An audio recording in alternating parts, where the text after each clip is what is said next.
So it's my pleasure to be here in this lovely city of ancient Greece, this city museum on its own. And my role today is to present some preliminary results. It's about integrity and life assessment of reverse engineered titanium alloy, which was used for total hip replacement. It should be of some interest for all of us, especially for those which are in their senior age. Now, the idea behind... okay, can do it that way as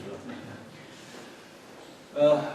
So, of course, you know what is the function of this piece of metal in this case, but more generally of this part of our body, to carry the load in different means: standing, sitting, jumping, jogging, and try to avoid it, but stumbling also as well. That's the critical one. Loads that occur are much higher than, at least what I thought when I first was involved in this. It could be as much as, let's say, 8.7, according to some literature, times the body weight, which is surprising, but that's how it was even measured. And therefore failures are not such a surprise. There are different reasons for causes for failure. The most common is fatigue, and this is why we will pay attention to the life of this implant. And as for today, we will discuss numerical simulation. We will discuss how we can do it with the computer, and the real life is left for another event. We start from this already made implant, and then we have applied some reverse engineering, which means that complex geometry, like you just see, it's definitely 3D geometry, was used to get finite element mesh. And to get it, we use 3D scanner to collect physical model geometry data, and then to gather this zillion data into numerical points, and to make so-called point cloud. And then from that stage we go to make a finite element mesh. It is more or less standard procedure. It was done by, of course, younger people than myself. When I was young and when I prepared meshes for finite element method, which was just about 40 years ago, what we had at disposal was point by point introduced by hand, and this is why we dealt with 2D geometries.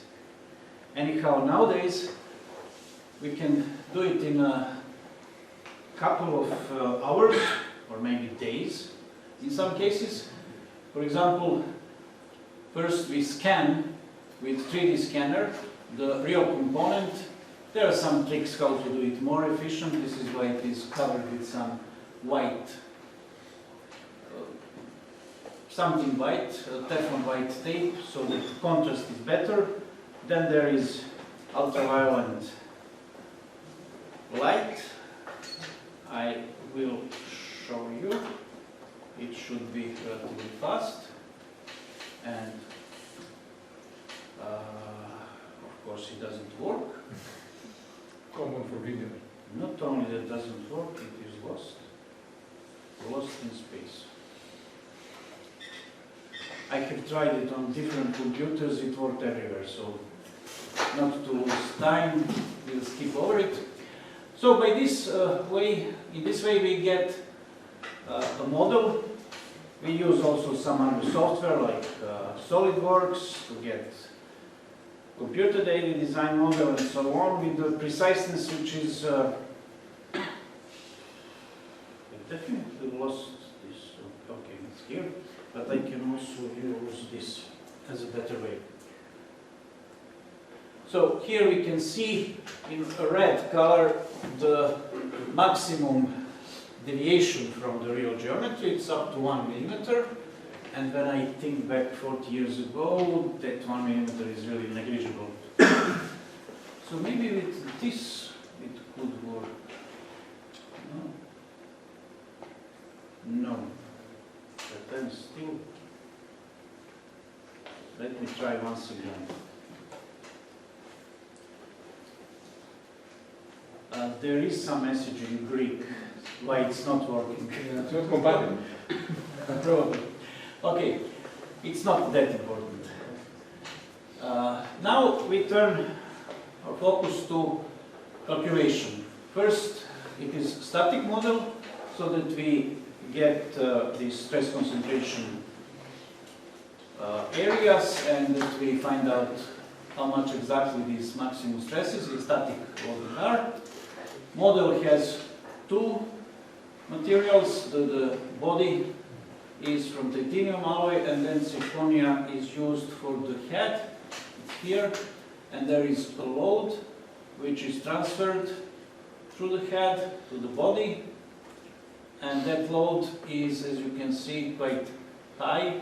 It is according to aforementioned intensity. So this is the critical region. You can see a distribution which is of course logical, because that is obviously critical cross-section. Anyhow, this is how we know where exactly to put the initial crack. So for the fatigue life, we use the same mesh. We use the initial crack with depth of 1 millimeter, and this is how it looks like. This here is a symbolic representation of a crack. This is how ANSYS is forming the mesh. There is a large number of nodes and elements, something unimaginable 40 years ago. Here are also some nice colored views of these models with indication of the area where force is acting, and also once again where the crack is. Also boundary conditions are represented here. So it's really pity that you can't see now. Oh, let's try, but it's probably hopeless, because here you would see, if it had worked, how crack would start from here, grow along this cross section, and then the head would fall off. Well, something like guillotine, similar to that. So here you can see this final stage of it. This is where it was cut off with maximum displacement. This is deformed model at the end. And also what really interests us is about the stress intensity factor distribution along this surface crack, which is initially here, which brings us to the most important result. As I told you, it's just preliminary analysis. Don't expect too much discussion and too many results. It is just that we tried what we will get with this relatively simple procedure. So, crack which started from a certain length up to the complete cross section, which is about 15 millimeters, will need about 5 millions, 5,200,000 and so on, thousands, to grow. And you can see it is, of course, unstable when it's close to the whole cross section. And what we wanted, we really obtained, in the sense that this is in a good agreement with experiments that we could find in the literature. It is, for example, in some cases we found that for the crack of 3.5 millimeters, number of cycles is about 4 millimeters, which is approximately the same case here for the same material and geometry, similar geometry. So even without our own experiments, we are sure that this model is good, procedure is right.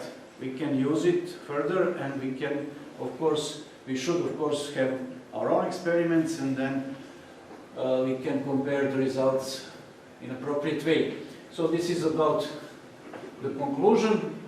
As well, we have used reverse engineering, which I already mentioned what it was about, to get these results for fatigue by numerical simulation. So we are now ready to go on and simulate